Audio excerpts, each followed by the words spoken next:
Blanton, and I'm here to help you improve your writing skill.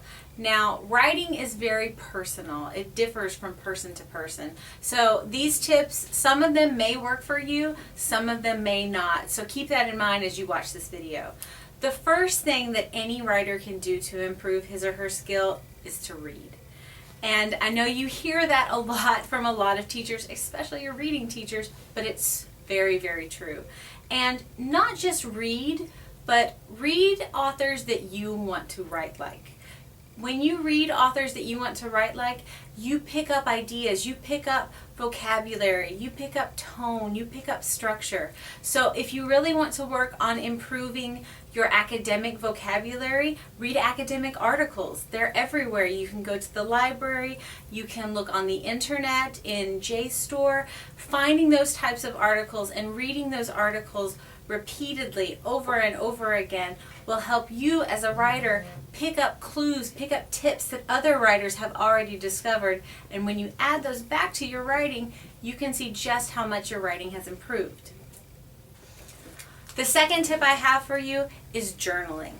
Now, you might have kept a journal when you're younger, you might have not, but journaling is the most freeing form of writing practicing. And when I say freeing, I mean you don't have to worry about being judged. In classes, outside of the university, when you speak, when you communicate, when you write, you always fear that someone is going to say, that's not right, or your writing is not good. But when you journal, no one is going to see what you have to say except for yourself. So journaling is a really good activity to build up self-confidence so that when you have to write for a class or when you have to write a professional email, you feel that confidence. And the more that you build up, the better a writer you're going to be. Now, if you want to write and also get feedback on what you have to say, there are many online journaling websites that you can use. Things like Livejournal or Xanga or Blogspot. Also, there are many online forums that you can go to as well. So you can get some feedback, not just from other teachers or ESL students, but from native speakers as well, which is really going to not only improve your writing, but having a native speaker say, hey, I understood what you have to say, and it was well structured, good job. That's going to make your confidence go through the roof.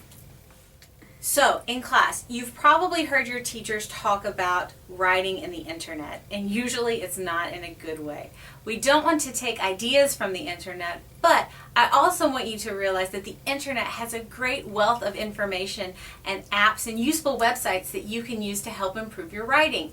And I'm going to show you a couple of those on my iPad. Okay, so now I want to show you guys a couple of apps that I have that will actually help you with your writing. This is my iPad. I actually keep all of my apps in their own little writing folder that I keep on the screen. Now here there are 6, but actually only 4 of them we are going to use with writing. PhotoBucket and PicStitch are for blogging. But I actually have 2 apps, Inspiration and Simple Mind, which help you with your pre-writing. They're really good for brainstorming. Blogger, which is really good for just writing. And then Word Clouds, which will help you revise and edit. So first of all, I want to start with Inspiration. This is an iPad-only app.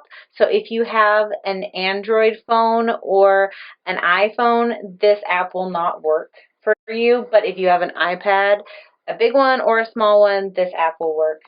I have the basic version. You can upgrade to the $10 one if you want. It gives you more features, but I like the basic one for what it has. So as you can see, this app is a brainstorm. It's a word web.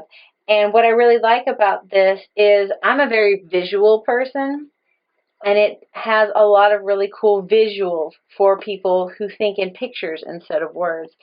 So for ESL learners, this would be really great because if you know a word but you don't know exactly how to say it in English, you can use a picture instead.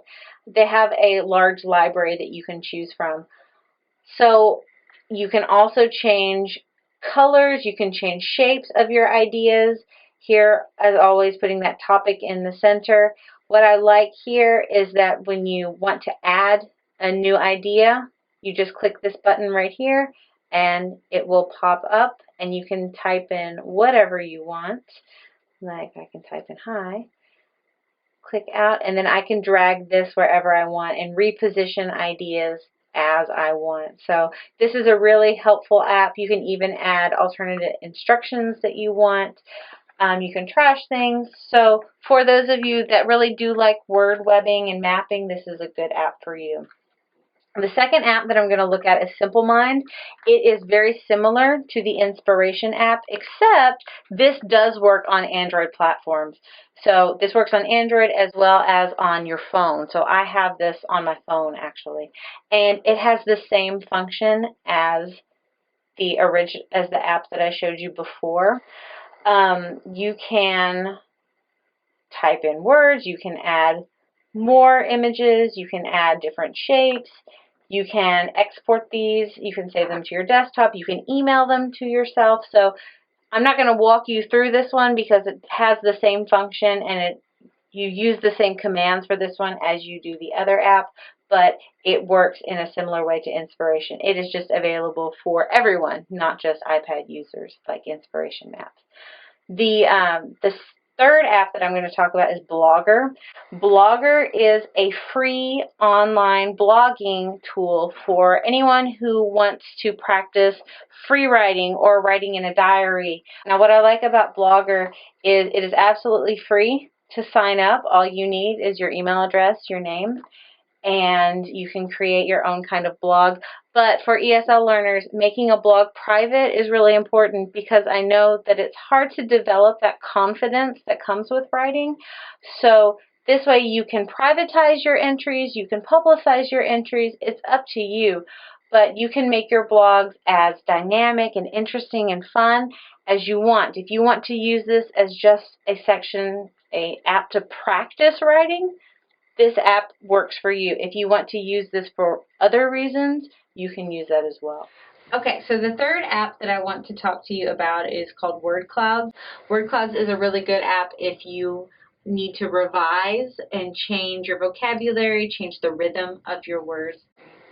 Okay, so what you can do is here I'm going to insert some text from a paper that I've been working on. And I'm going to minimize my keyboard. I'm going to hit this button right here. So what it does is it actually will put all of the words that you have in your text in this cool little cloud, and the larger the word is, the more times it appears in your writing. So that, for example, I can see here I use the word one a lot, but I also use the word monarchy and France. You can also zoom in and see the words that you don't use quite as often. They are going to appear much smaller in this word web. This way I can take this word web, go back to my original writing and say, okay, well I need to change up what I'm saying because I see that these words are appearing far more often than the others. That will really add to the rhythm, to the sound of your writing, and it's going to overall make your writing a lot better. Hey everybody, thanks for watching. To keep up with ESLI, make sure you subscribe and you can see all our latest videos. If you want to see the apps Miss Casey talked about in this video, just look down in the description box for all the information.